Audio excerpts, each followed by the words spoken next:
Today on Steelers Talk, we're going to be breaking down the latest scheduling updates for the Black and Gold that have been recently released, including the opponent for the Ireland game, which is going to be held in Week 4. Then we'll talk about Asante Samuel Jr., where there was a report yesterday explaining why he hasn't been signed to a new team heading into the 2025 season and why the Steelers could still be in play to get Asante Samuel Jr. Then we'll talk about Captain Cam Heyward, who reacted to the George Pickens trade yesterday. Let you guys know what he said, and then also he is pushing the Steelers to potentially go out and get another wide receiver target for whoever's going to be quarterbacking this team next year. Before we get into the content today, before we talk about all these topics, make sure you guys click that subscribe button because tomorrow the 2025 NFL schedule officially releases. We're going to have extensive coverage for you guys right here on the channel. We'll put out the official schedule whenever it gets released or leaked, and then we'll also give you guys my first record prediction for the Pittsburgh Steelers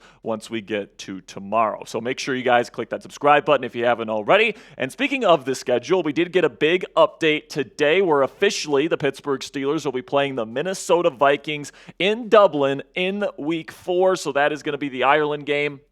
Of course, that was announced a long time ago for the Pittsburgh Steelers. There's a lot of speculation that it could be the Green Bay Packers, but it is officially going to be the Minnesota Vikings in Week 4, which likely means that the NFL is going to give the Pittsburgh Steelers their bye week in Week 5. Okay, so just keep that in mind when the schedule comes out tomorrow, that it does appear that the Pittsburgh Steelers are going to get an early bye week this year, which, there's a positive spin to that and there's a negative spin to that. The negative side of things is that you get that bye week pretty early on in the season, but you don't really get a break before the playoffs, all right? And you can make the argument that the Steelers could be susceptible to being a little bit fatigued heading into the postseason this year because there's such a long gap between their bye week and the start of the postseason. But the positive spin to this is that it gives the Steelers a chance to potentially make an early season adjustment. This happened last year with the Philadelphia Eagles, who, of course, ended up winning the Super Bowl. They had an early bye week. They didn't really get things going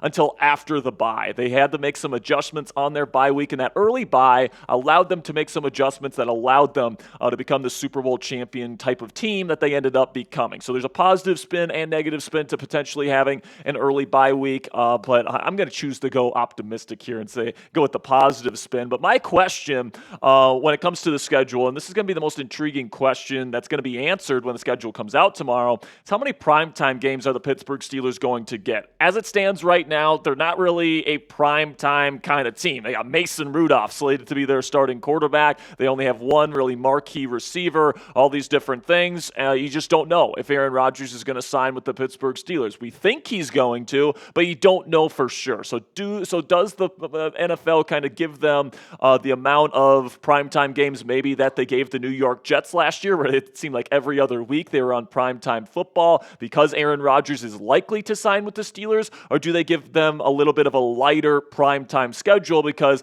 they don't want to give them like 6 or 7 primetime games and then Aaron Rodgers not sign on with the team? That's going to be an interesting question that's going to be answered here over the next 24 hours or so. So have a guess for me down there in the comments section. How many primetime games will the Pittsburgh Steelers get for the 2025 NFL season? Let me know what you guys think down there in the comments section for today's pinned question. YouTube's going to throw you an ad break here in just a couple of seconds. When that happens, take advantage of that time by letting me know how many primetime games you think the Pittsburgh Steelers are going to get here in 2025.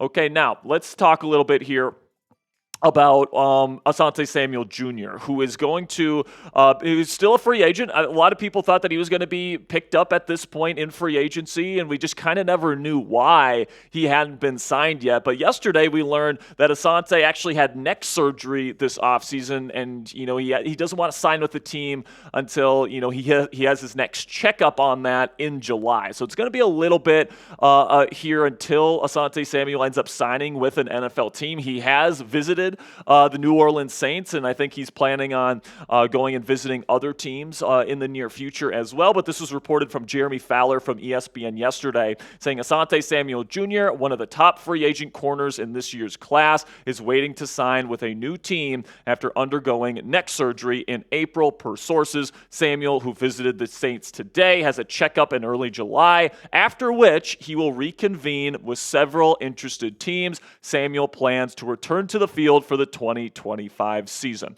So when it comes to Asante Samuel Jr., guys, the Steelers absolutely are still in play here, and this neck surgery definitely explains why he hasn't signed with an NFL team yet. This guy is inside-outside versatile. He's a very good player, so it's kind of weird that he hadn't signed with a team yet. But listen, man, if he wants to come to the Pittsburgh Steelers and the Steelers are willing to cough up the money that's going to be needed to go out and get Asante Samuel, that'd be great. He's a really good player, could immediately be this team's starting slot corner. But I think Asante's going to want to go to a team where he's going to be able to play on the outside. And because of that, it sounds like there's a lot of teams that are interested in signing him. The Saints are the team that brought him in for a visit. And it sounds like there's a lot of other teams that are interested in signing him as well. I just don't think that his first choice is going to be to sign with the Pittsburgh Steelers. And honestly, I'm not sure if the Steelers are too interested in paying the amount of money that they'll have to cough up in order to sign Asante Samuel Jr. So maybe they'll bring in like a true slot corner like Mike Hilton or something like that this offseason if they feel like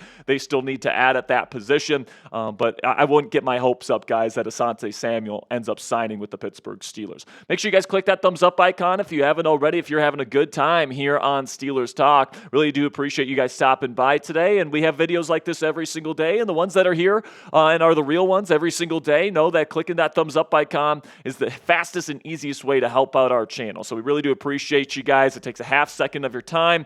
So if you want to help out the channel today, do me a favor and click that thumbs up icon. Now we'll get to our the next story here, which is that Cam Heyward, the captain of this football team, spoke on his podcast yesterday, and he addressed the George Pickens situation, said he was surprised that the Steelers traded George Pickens to the Dallas Cowboys. In just a second here, I'm going to let you guys know exactly his quote and then also his push to Omar Khan, the Steelers GM, to go out and get a new receiver to replace George Pickens here in just a second. But first, let's have a word from our sponsor here at Fanatics, where you guys can get a brand new DK Metcalf Steelers jersey in your closet today when you go to chatsports.com/DK. I'm really excited to see this young man play for the Pittsburgh Steelers, not only this year, but in the many years to come. And if you guys want to help out the channel today and get yourself a DK Metcalf jersey, you can go to chatsports.com/DK. You click that link and you make a purchase. Fanatics sends us part of the proceeds. So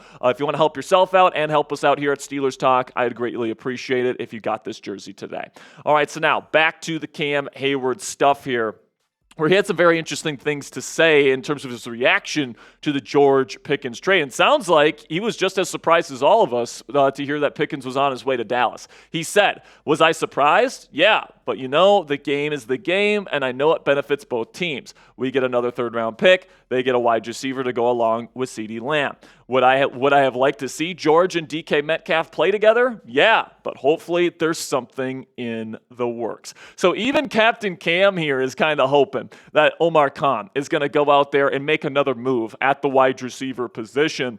And it certainly points to Cam thinking that this team does need to go out and make a move in order to kind of make this offense the best it can possibly be, so that this team can take their best possible shot at winning a Super Bowl championship in 2025. Here are some of the names of the guys that I would be keeping my eye on right now. Guys, these are my top wide receiver targets that I think are somewhat realistic for the Pittsburgh Steelers. My number one name is Romeo Doubs from the Green Bay Packers. He brings a really good combination of size, route running, and experience with Aaron Rodgers. Plus, I don't think he's going to cost all that much. If you're looking for an older kind of free agent veteran, I would rather have Keenan Allen over Amari Cooper. I'd be fine with Amari Cooper, but Allen, I think, had the better season last year with the Chicago Bears than Amari had, both with the Browns and with the Bills. I think Allen is an underrated receiver at this point because he was in that terrible Bears offense last year. I think if he gets into a more kind of